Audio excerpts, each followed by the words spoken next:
Telugu Desam party నాయకులు నారా లోకేష్ ఆదేశాల మేరకు క్లస్టర్ల వారీగా మహానాడు కార్యక్రమం లైవ్ టెలికాస్ట్ స్క్రీన్లు ఏర్పాటు చేసి వర్చువల్ గా నిర్వహిస్తున్నట్లు నియోజకవర్గ ఇన్ఛార్జ్ భవన నిర్మాణ కార్మికుల సంఘం బోర్డు చైర్మన్ వలవల బాబ్జీ తెలిపారు. శనివారం తాడేపల్లిగూడెంలో తన కార్యాలయంలో ఆయన పార్టీ నేతలతో సమావేశం నిర్వహించారు. తాడేపల్లిగూడెం నియోజకవర్గం 11 క్లస్టర్లు ఈ నెల 27, 28వ తేదీలో మహానాడు కార్యక్రమం జరుగుతుందని పార్టీ శ్రేణులంతా పాల్గొని దీనిని జయప్రదం చేయాలని పిలుపునిచ్చారు. ఈ నెల 27, 28, 29 తారీఖుల్లో నెల్లూరులో జరగవలసిన తెలుగుదేశం పార్టీ మహానాడు కార్యక్రమాన్ని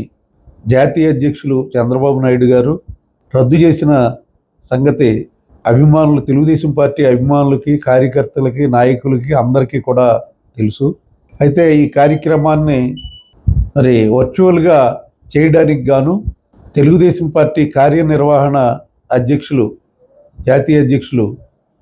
నారా లోకేష్ గారి ఆధ్వర్యంలో పాలిట్ బ్యూరో, అలాగే రాష్ట్ర కమిటీ, జాతీయ కమిటీ సభ్యుల అందరితోటి విజయవాడలోని మంగళగిరిలో మా పార్టీ ఆఫీస్, తెలుగుదేశం పార్టీ ఆఫీసులో నిర్వహించి ఆ కార్యక్రమాన్ని 175 నియోజకవర్గాల్లోనూ, అందులోనూ ప్రతి క్లస్టర్లోనూ కూడా ఏర్పాటు చేయాలని చెప్పి పార్టీ సూచించడంతో మేమందరం కూడా ఇది ఏమన్నా తగ్గిస్తే బాగుంటుంది అని చెప్పిన మీదట పరిశీలించి పాలిట్ బ్యూరోలో ఆలోచించి లేదు ప్రతి క్లస్టర్లో చేయవలసిందే అని చెప్పి చెప్పడం జరిగింది. దాని మూలంగా వేళ తాడేపల్లిగూడెం నియోజకవర్గంలో మన జిల్లా తెలుగుదేశం పార్టీ అధ్యక్షులు రామరాజు గారి ఆధ్వర్యంలో పిలుపునివ్వడం జరిగింది. క్లస్టర్ల ప్రకారంగా చేయాలని చెప్పి దానిని అనుసరించి వేళ ఏదైతే తాడేపల్లిగూడెం నియోజకవర్గంలో 11 క్లస్టర్లు ఉన్నాయో ఆ క్లస్టర్ల ప్రకారంగా క్లస్టర్ 1 మద్దిపాటి సత్యనారాయణ గారి ఆధ్వర్యంలో జీవీసీ కన్వెన్షన్ హాల్ నీలాద్రిపురంలో నిర్వహించడం జరుగుతుంది. క్లస్టర్ 2 వట్టూరి రాంబాబు గారు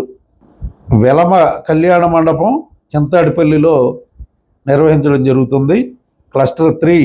శనగన శ్రీనివాస్ గౌడ్ ఆధ్వర్యంలో సూర్య కోట్ల ఫంక్షన్ హాల్ ఎల్లగ్రహారంలో జరుగుతుంది. క్లస్టర్ 4 మిద్దే కనకారావు గారి ఆధ్వర్యంలో గాయత్రి ఫంక్షన్ హాల్ పెత్తాడిపల్లిలోను, అలాగే కిలపత్తి వెంకట్రావు గారి ఆధ్వర్యంలో వాసవి ఆర్యవైశ్య కళ్యాణ మండపం పెంటపాడులోను, గారపాటి భాస్కర్రావు గారి క్లస్టర్ 6 గారపాటి భాస్కర్రావు గారి ఆధ్వర్యంలో